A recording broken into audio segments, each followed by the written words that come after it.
People underestimate immigration and don't realize it's essential to America. At North High, we're fortunate to have a large and diverse population of students.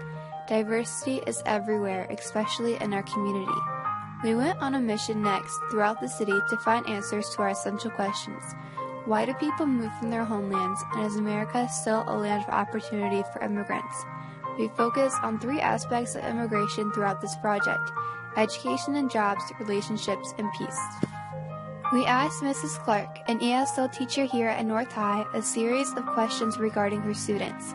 She explained to us that these students came to America in order to have a normal life, and even though she knows that some of them may not live under the best circumstances here in the city, their lives here are much better than they were in their home countries.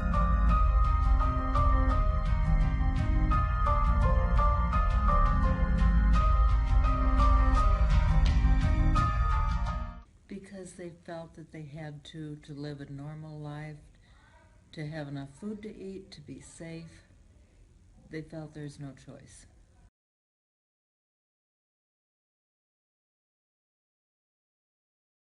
They come where there is work. Okay. We have packing plants, we have Wells Blue Bunny, we have Turpack. I don't even know what all, they work Cloverleaf cold storage. So they come wherever there's work. Not a lot, but sometimes they'll come from California. They could go there first because they've heard wonderful California, wonderful weather, wonderful this. Unfortunately, there are no jobs for them.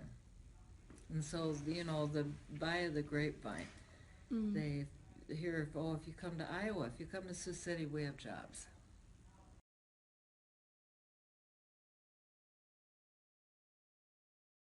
I would say, yeah, there's a lot of opportunities here. I think it's probably just with all the things that are happening in the world, it's probably going to be a little bit harder to immigrate here in the future, just because of the scary state that the world's in. I don't know that, I think there will always be opportunities here, and I understand why people would want to move here.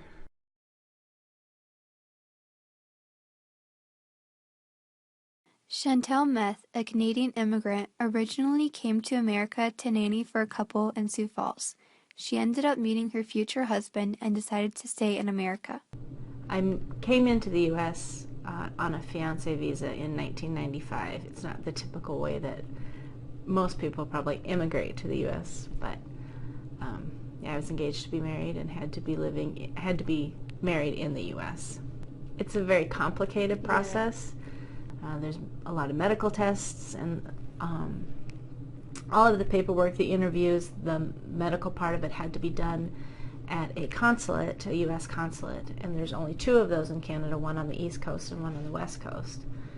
And I happen to live in the middle of the country, so had to travel a considerable distance in order to be at the consulate. If you asked my mom, she would say I got kidnapped and corrupted by an evil American man.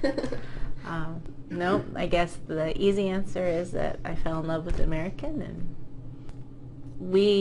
after we got married, it was basically teaching and coaching jobs that Sean got that brought us pretty much everywhere we've lived since I've lived down here. We've been following different employment opportunities for him. In 1983, Rosalina Marquez migrated to America from Mexico. She came here with her husband.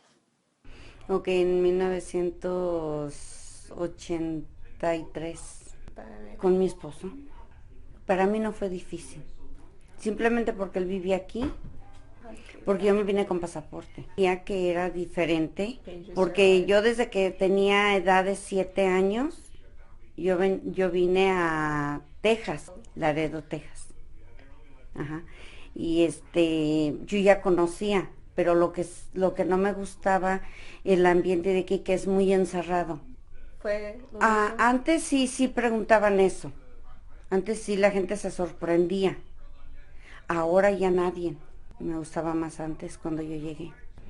No fue tan difícil para mí para acostumbrarme a las culturas, porque aquí estaba mi familia y nosotros seguimos con nuestras culturas.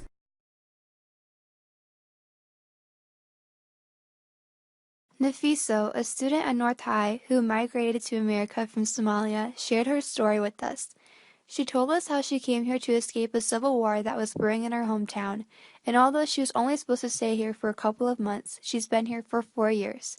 Her grandmother sent her to America by herself, and Nafisa was very scared, since she was on an airplane and spoke no English whatsoever. There is a perception in some countries that the U.S. is kind of arrogant. So those were some of the negative comments that I have heard about the U.S. But on the flip side of that is there's a strong sense of pride. And that's pretty cool. To be able to say I'm proud to be an American. I'm not saying I'm proud to be an American because I technically am not an American, but that sense of pride and love for your country, the patriotism, it's a pretty awesome thing, and it's kind of neat to watch. We also interviewed ESO students. Although a significant amount of students are enrolled in this program at North High, we found that not too many people realize how many there really are and how they are just so important to the social diversity at North. As we interviewed these teenagers, who are just so similar in age to us, we realized that our concept of immigration was not even close to being accurate. These are their stories. They came from countries found all over the world: Guatemala, Honduras, El Salvador, Mexico, Somalia, Nairobi, and Vietnam.